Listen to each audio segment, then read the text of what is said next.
I get paid to feel fear. No, this isn't supernatural. It's just very fucking hard.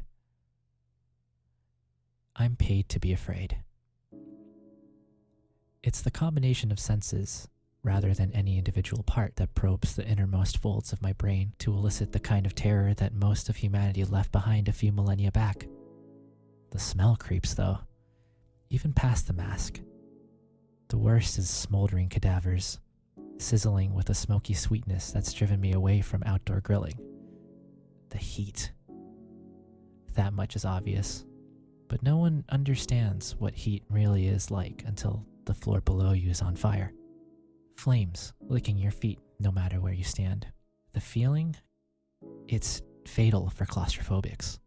I knew a kid, Roy, who didn't realize he was afraid of the mask covering his face while the flames cranked the inside of his suit up to 160 degrees. He learned this the hard way when his panicked mind told him to jump from a 9-story building rather than endure any more of the trapped feeling of being weighed down and covered in the heat.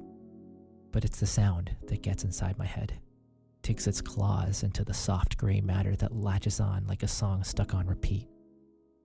When the fire exists in every direction, you can't use sound to orient yourself, so all you know of the world is heat and isolation.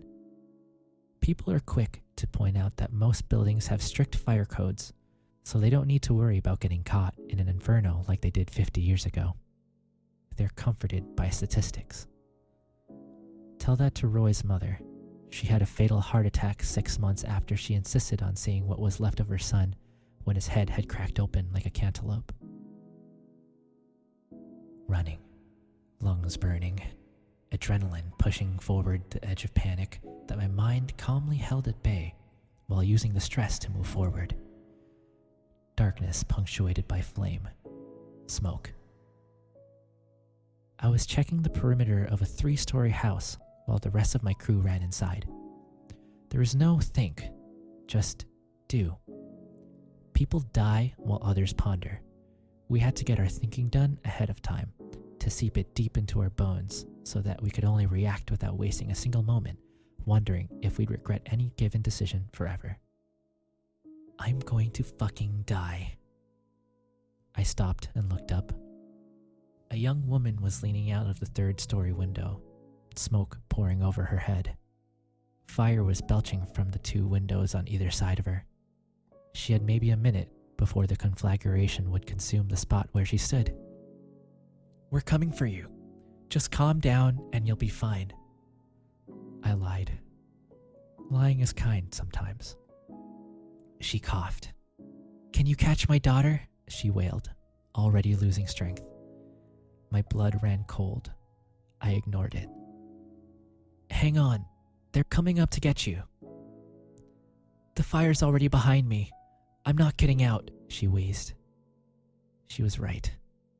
I could have told her to jump, but she was looking down from 19 feet up, and due to my height, she was just 13 feet away. The appearance of danger is more important than the danger itself. I didn't have time to coach her through it.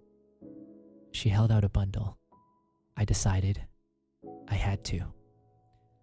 "Yes, I promise that I will catch your baby." The first lick of flame caressed her shoulder. I held out my arms. I was going to catch this kid simply because I had to. The guarantee of success emboldened me. 1, 2, 3, I screamed. The bundle fell. It went fast, so I was aggressive. I moved my arms forcefully towards the baby. Felt it hit my arms, and fell to the ground from the force and altered balance. A jolt of pain shot up my ass and through my back, but I held the baby still. I had to. She was still in my arms. I'd done it. Of course I fucking had. I peeled back the cloth to look down at the kid. My arms were beneath her neck, and her head lolled back like a sack of potatoes. Her eyes were wide open and unmoving, reflecting the dancing flames of the house above. She didn't cry, blink, twitch, or even breathe. From the way her neck was pressed against my forearm, it was very obvious that this baby was dead. The mind does strange things in the eye of a hurricane. With clinical detachment, I realized that the force of my catch had broken her neck instantly. I slowly got to my feet, still cradling the child. "Eliza!"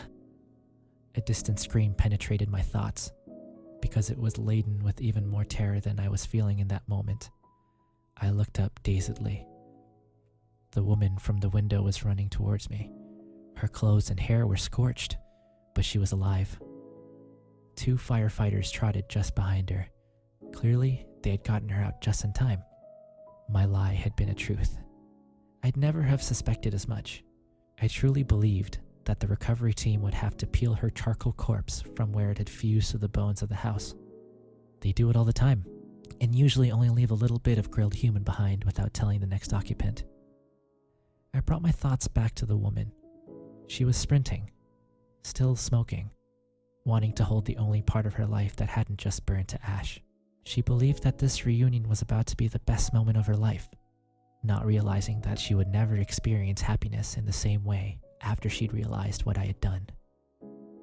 I faced the woman and waited for her to arrive.